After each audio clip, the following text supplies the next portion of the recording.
Today, we're talking about one of the most painful questions people ask after betrayal, manipulation, or toxic relationships. Why didn't I see the red flags sooner? Missing red flags does not mean you were foolish. There are real emotional, psychological, and even spiritual reasons people don't see what later feels obvious. Ladies, this is Deana and Lizzie, and on this podcast, we help you understand what is really happening in your toxic relationship so that you can begin to heal, trust yourself again, and walk in truth. Because you are not alone. You are not crazy, and you are deeply loved. Why didn't I see the red flag sooner? And before we go any further, we want to say this clearly. Missing red flags does not mean you were foolish. There are real emotional, psychological, and even spiritual reasons people don't see what later feels obvious. So let's start there. Why didn't you see it? Well, we're going to talk about how the relationship that you were in slowly trained you not to trust yourself. You were taught to see the good, but you weren't taught to see the pattern. So, the message sometimes that comes across, especially if you are a faith based person, is make sure you give a lot of grace, or love covers a multitude of sin, or, relationships are just hard, they take work. And so, you tend to focus on potential in that person instead of these patterns that recur over and over again. In Proverbs 27:12, it says, "The prudent see danger and take refuge." You weren't taught to look for danger. You were taught to endure discomfort for the sake of love. And because of that, that actually brings us to point 2. So, second, it doesn't look or didn't look harmful at first. We loved the attention. We know that a lot of times in the toxic relationship, the other partner tends to be very charming, very hidden of their true character, or they mirror you. So they give us all this attention, affection, and it's so intense. The intensity, it can be very overwhelming that you're like, how can I even think he would do anything bad? And then you think there's this wonderful connection because there is a connection. So that's just some of the reasons why it doesn't look harmful. So in our books, we do talk about our Love with Eyes Wide Open, our first book and the one that's soon to come out. We do talk about charm without character. They are very charming, but what really matters is what happens behind closed doors. So if they're not the person they are outside and with others, and then you have a different personality walk into the room or to the house behind closed doors, that is not character. Character will be consistent outside and inside. Not that there's not bad days. We all have them, but it's that pattern, as Deana explained before in part 1. It's the continual pattern that shows that they are charming, but they may not be. Their character may need some attention. Many toxic relationships will also begin with such an emotional intensity because of it. So it's not obvious cruelty, but when things started feeling off, we'll get to Yeah, point that's 3. where it gets crazy. When things start feeling off. Lizzie, for you in our mutual relationship with Rex, when do you think that things kind of started feeling off? And I'm not talking about big off, like at the end of the relationship where we talk about you were just like, something's totally off. But early on, were there small things that felt off to you? It did feel kind of off, I would say probably a year and a half later. And part of that feeling off was I thought you guys were divorced for 2 years. And the disconnect with the children over a long period of time, I thought, okay, this is strange. And then eventually, I can't remember exactly what made it manifest the conversation, but he finally admitted that we pretty much got married days after your divorce, and you guys had not been separated officially that long. Whereas and he said there was 2 years. So for me, when he finally admitted that, I thought, "Hmm," and also the fact that how money was always gone. Just Mhm. there one Yeah. minute, out the next. What about you? Well, before I answer that, so when you found out that he hadn't been divorced for 2 years, and he also lied to you and said, "I lived in a different state," all those things in order to hoover you in, when you found out that wasn't the truth, how did that make you feel? Was really shocked. And I think that the hard part at that point was the fact that I was already invested. I had already moved out of state with him and his career. So the investment was so big that all I could do was sit back and go, I don't know what to say or do. I think if it was I know if it was early on in the relationship before we even got married, I probably would have said, "See ya." Yeah. So I Yeah. don't think I looked at it as betrayal at that time. I th I look at it now that that's betrayal because it's lying. There's no truth. Right. Like the whole foundation of your relationship was based on lies, essentially. Right. Yeah. Yeah. Yeah. Yeah. Same. Same with me. But it's interesting though, because that happened. And at that point, which is why he would marry very quickly, all four women he was married to, he would marry them quick, real Mhm. quick.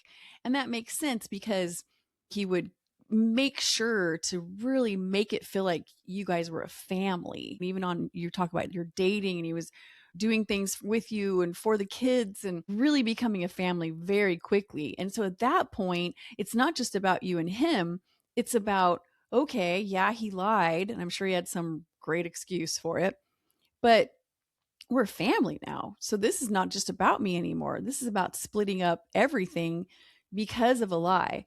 And it's so easy to minimize that and to just make it, well, he was insecure or whatever. And that's what happened to me too. It was probably about the same. It was probably about a year to a year and a half in the relationship where I found out that he was lying about so many different things. And that's when I also found out that I mean, I didn't know what a sexual addiction was, but that's when I found out that he was seeking women for sort of sexual favors. And so when you get to that point and you're like, you're looking at this relationship with a new lens, things always feel kind of off. You always feel like there's something, but then it's followed by wonderful times and bonding times and laughter and fun and all the good things. Well, and So I I was gonna not to interrupt you, but I was just thinking that what made it also really hard, and I think this is where the confusion really, really hit hard, is the fact that if I told you the truth, you wouldn't have stayed with me. yeah, I wanted you that bad that I was afraid you'd walk away, and I knew we had something great. and I couldn't bear to lose you. Exactly. Right, which still doesn't Yeah. explain the lie. No, It's like, okay, but but I would have. it's their way of justifying it at that Well, point. yeah, because even if he had told you, "Hey, listen, I'm just now separated. I'm really attracted to you, but let's take things slow. I'm sure my marriage is going to end in divorce." I mean, you would have still stuck around. That's what good women do. Oh, it's that decision taken away from me and you. Yeah, yeah, absolutely. So anyway, so any of you out there that have looking back and saying, "I should have seen this. This was so obvious. Like I wouldn't put up with that today."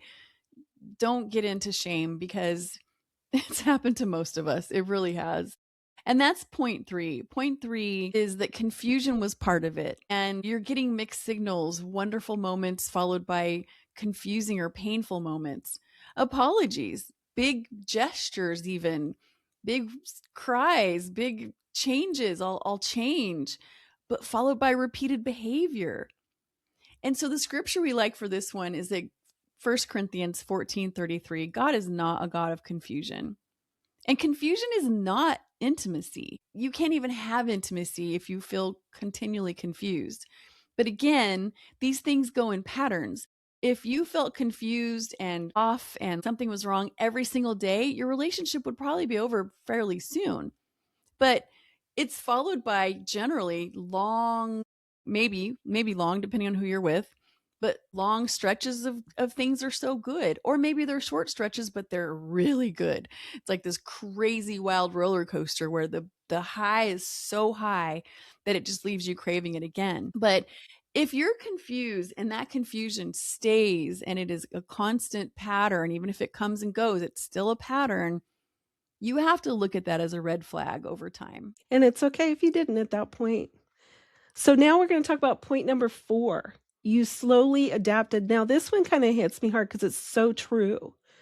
What felt wrong in the beginning Mm. can slowly become normal.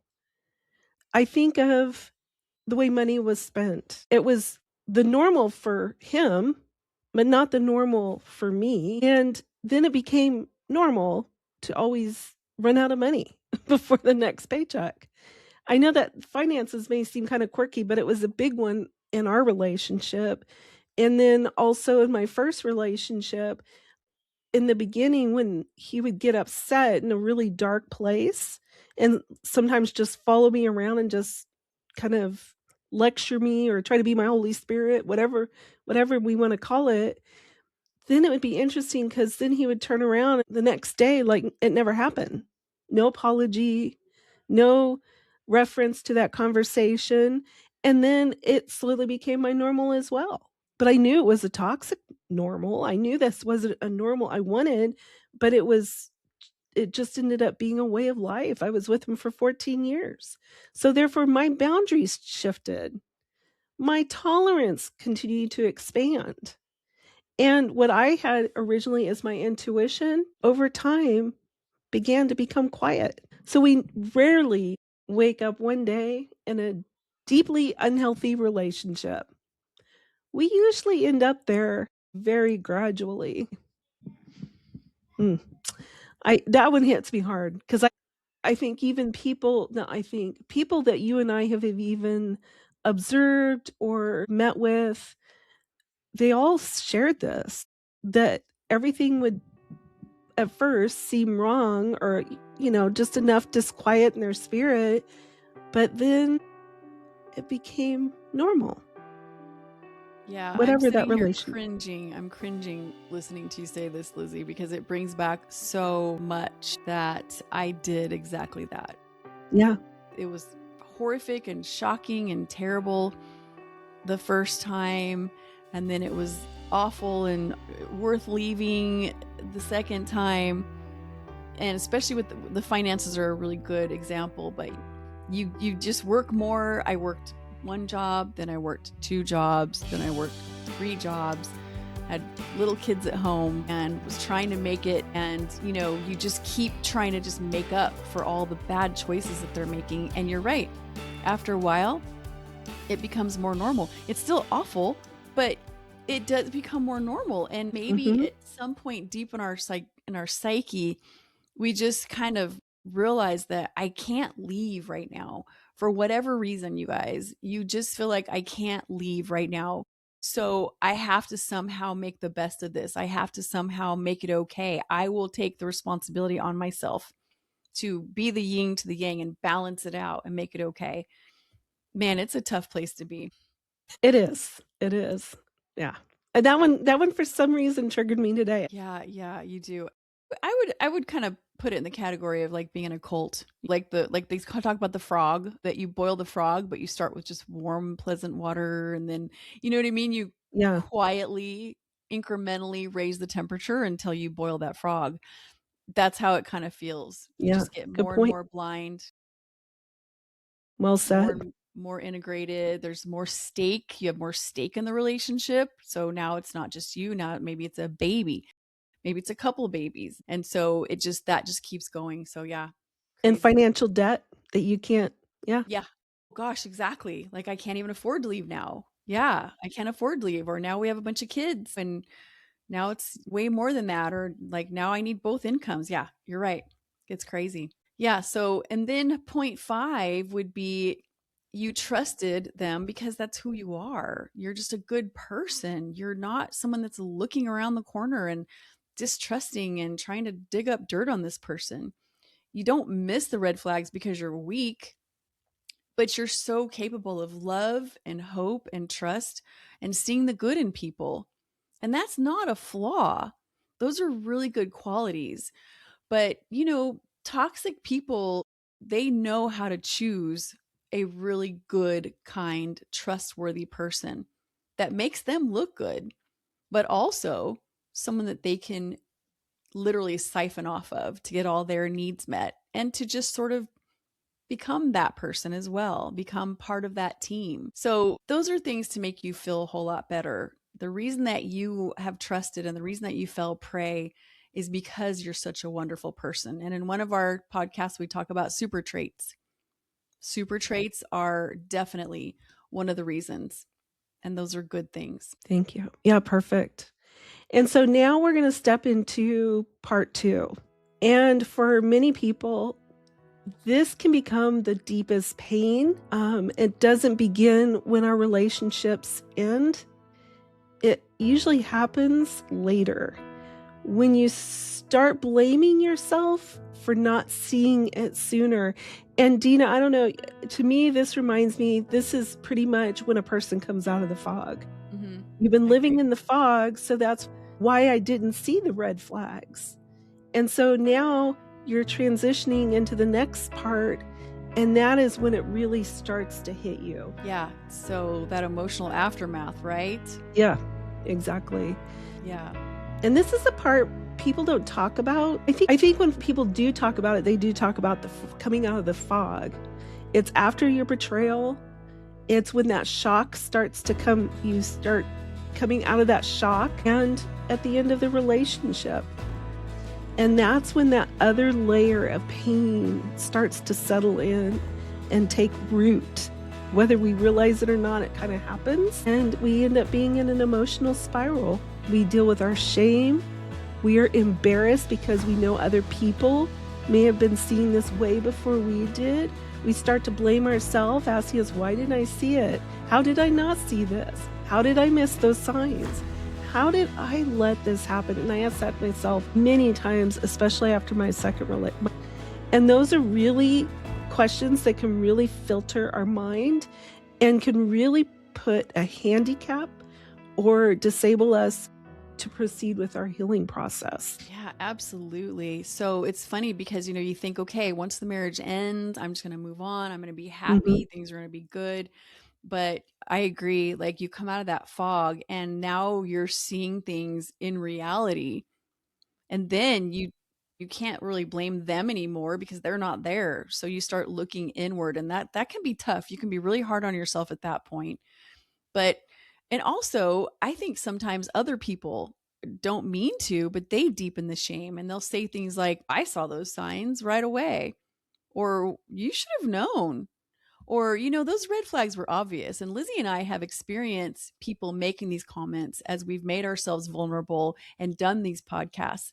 We've had people say those things like, yeah, okay, I would have figured that out. Or you clearly Or they aren't would have very never smart. done that if they were with me. I would never have allowed it, which really, if you're someone that have received those type of things, especially in the moment that you're the most vulnerable, it really is hard and painful. It causes a different layer of pain, wouldn't you think? Oh, Don't you think? absolutely. Absolutely. Yeah. And the thing is that nobody can understand how you feel unless they're the one living inside that dynamic. There's so much going on in your daily dynamic with this person. They can't possibly even understand the amount of emotional manipulation and upheaval, the amount of lying and hoovering and pressure and just put it all together. And then the fact that you're trauma bonded, and then the fact that you love this person, and then the fact that you have a family and you're terrified to leave and you just have this need to fix it and make it better. And let's just throw on a whole icing on top of the fact that you may not even know what the heck you're dealing with. You may not even know what the heck this is. So, or what it was. You just knew you had to get out of it. So it's so important to understand that these thoughts do not mean that you are weak. And I don't care what people say. You were just human. You weren't looking for red flags because you don't have those kinds of things in you. You don't play games. You don't manipulate people. You don't mess with their head. How could you possibly be looking for those things in someone when that's not who you are? And you just want to be with someone who's normal like you. So you were looking for love and looking for red flags or looking for love are two very different lenses.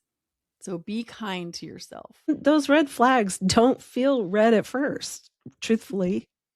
They don't. You don't feel them. You're being slowly manipulated. You've been love bombed. You've been emotionally pulled in. And as I shared earlier, you also become vested in that relationship. So they don't appear as danger. Oftentimes, they don't appear as danger until sometimes years into the relationship. And so they appear as you're confused, things are just inconsistent, you try to explain things away, you hope things will improve. I know Deana and I both were hopeful in I was hopeful in both of my marriages, well, first marriage especially, but I was hopeful that it would change. We would definitely have the relationship because I always prayed for it. I always prayed for that healthy marriage and to be the godly wife that God intended me to be. So I was hopeful it would improve and it would change. So we were navigating something that was completely difficult to see through.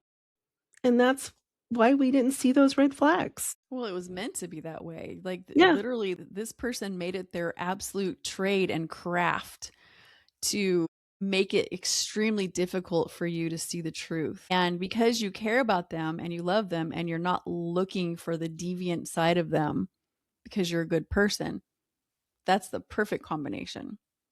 I agree. So, this is where faith changes the conversation because healing is not just about understanding what happened, it's also about understanding how God sees you after it happened. So, we'll talk about some truths and reframing through faith. And truth number one is God is not condemning you. Romans 8:1 says there is now no condemnation.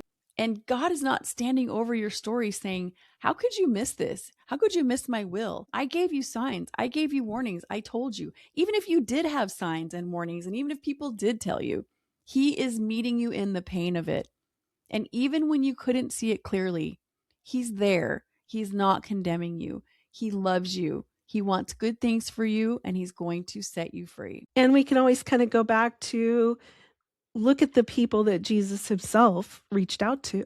The tax collector who was hated, the robbers. He went to the people that others said, stay away from them because they're unclean. So God will meet us in our pain. And there's nothing that we have gone through that He's not willing to be there for us. And so here's truth number two: God sees what you or I could not at that time. So we can reflect on Psalms 34:18. This was one that I had definitely had throughout my house on little Post-its. The Lord is close to the brokenhearted. And there was times I actually prayed this prayer, by the way. I would pray this verse and I would say it out loud. The Lord is, and instead of saying close to the brokenhearted, I would try to put it more personal and I'd say the Lord is close to my brokenness and my broken heart. So he wasn't absent from my confusion, from your confusion. He saw all of our struggles. He saw all those moments that we hurt, and he understood right from the start. And I am so thankful he did, that he could see that when I couldn't. I could not understand how I could have, especially a second broken marriage. I could not see how I could be there again, obviously. And the pain was even worse because I felt so much more confusion, and I didn't understand how I could be in that situation and be a child of God that really thought I had listened to what the Lord wanted for me. But he understood. He didn't say, "Elizabeth, you should have paid attention to this, this, this, this." But he saw the end and he knew what was going to happen, and therefore he was still there close to my heart during my brokenness. Absolutely. Which leads us to truth number three. He can redeem what you didn't understand. Joel 2:25 says, I will restore the years that the locusts have eaten. So painful experiences can still produce wisdom, discernment, compassion, and healing. You're going to find after you are able to get out of the fog and start to really grow and start to really see the past for what it is, you're also going to find that the healing comes in layers, first of all, and that you need to just trust that there is something good and beautiful that's going to come out of this. We all need purpose for our pain because pain is just too much, but we all need purpose for it. So please understand that God will redeem the years. He will literally give you beauty for ashes. He will take your shame and carry it away. He will be there and make something absolutely beautiful out of what you've been through. Such a beautiful reminder. So if you are currently feeling or carrying that shame today, we're going to share some ways to begin giving yourself the grace you would probably give someone else. So we're going to share 7 ways to give yourself grace. The first one is stop rewriting the past with what you know today, with today's knowledge. You are judging your past self with information you did not have. Because if you did, you wouldn't have been there. Yeah, exactly. Just remember, you are not who you were and don't put that lens in there. And then number 2, separate who you are from what you experienced. You are not the relationship you were in. That's not who you are. And honestly, even when you were in the relationship, you were just functioning in that dynamic relationship. You still weren't who you really are in that toxic relationship. We have to bob and weave and bend and stretch and do all kinds of things to make things work.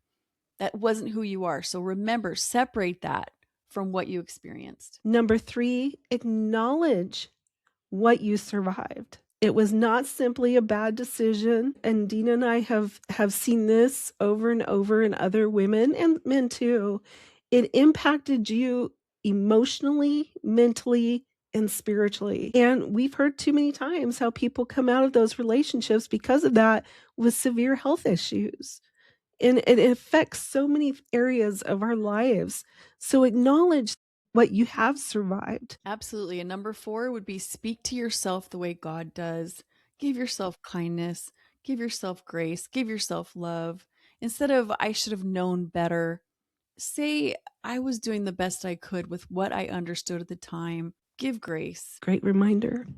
5, healing does bring clarity. Most of the time we're here looking at this now is because we were starting to come out of that fog, but it's also part of the healing process. You see it differently now because you are finally safe enough to see it clearly. So remember that. You are probably going, why did I not see the signs? Why did I not do this? It's probably because you're in that healing process. Yeah. And again, I love that word. You're safe now, where you can actually look back Mhm. and see things clearly without being accused or someone bowing up and getting angry at you or taking their love away or punishing you. Love that. And then number 6 would be discernment is often learned through pain. The experience may not define you, but it can definitely deepen your wisdom. You're going to take away so many gold nuggets from this experience once you get past the pain and the resentment for what you went through. 7, you can trust yourself again. Missing the red flags once does not mean you will miss them forever. So as you continue to heal, do what you can to really ground yourself in the word, healing, counseling, whatever it takes, and learn about behaviors and watching patterns. That's all part of discernment. So just because you missed it once doesn't mean you'll miss them forever. Love that. That gives a lot of hope.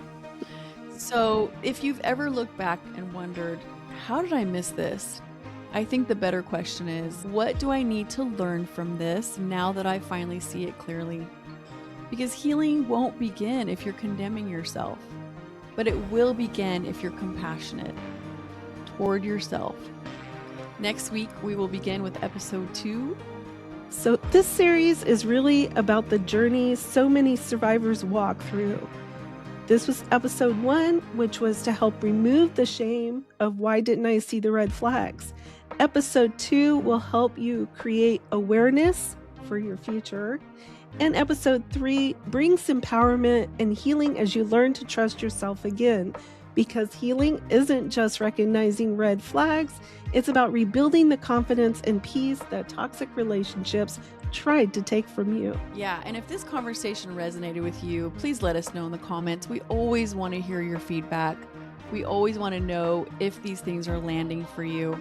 And if so, what part of this episode hit you the hardest? And if you do know someone carrying shame from a relationship they didn't fully understand at the time, please share this episode with them. Thank you for taking the time to listen, and we hope you have a wonderful day.